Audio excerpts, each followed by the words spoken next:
আসসালামু আলাইকুম এভরিওয়ান। এই যে আমি আজকে একটা চাল কুমার নিয়েছি।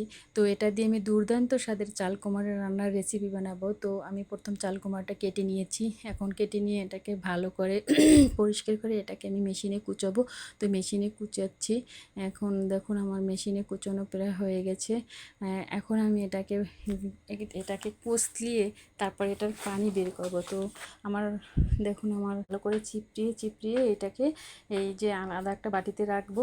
তো এটাকে দেখুন কতটা ঝুরঝুরে হয়েছে, কতটা ঝুরঝুরে হয়েছে। এখন আমি এটাকে ভাজি করব। তো বন্ধুরা আমি প্রথমে গ্যাসে একটা কড়াই বসিয়ে দিলাম।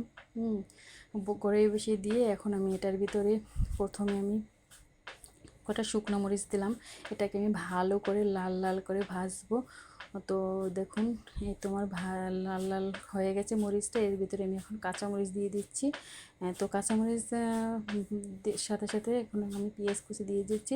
এটাকে ভালো করে নেড়ে চেড়ে ভাজা ভাজা করছি। তো ভাজা ভাজা হয়ে গেছে। এখন এর ভিতরে আমি একটু হলুদের গুঁড়ো দিচ্ছি কালার আসার জন্য।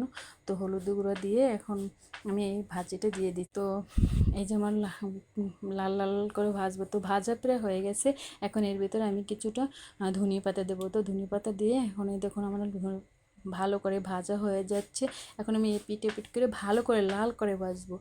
তো বন্ধুরা এরকম করে আপনারাও বাসায় এরকম ভাজি করে খেয়ে দেখুন, যে খুব ভালো লাগবে। এত স্বাদ, এত টেস্ট আপনারা ভাবতেও পারবেন না। একটু নিজের হাতে আপনারা করে খেয়ে দেখুন, খুব ভালোই লাগবে। তো বন্ধুরা আপনারা এরকম খেয়ে করে দেখে বলবেন, একটা লাইক দিয়ে কমেন্টে বলে যাবেন যে সত্যি আপনারা ভাজিটা খেতে কীরকম লাগছে। তো বন্ধুরা আজকে এ পর্যন্ত। আল্লাহ হাফিজ।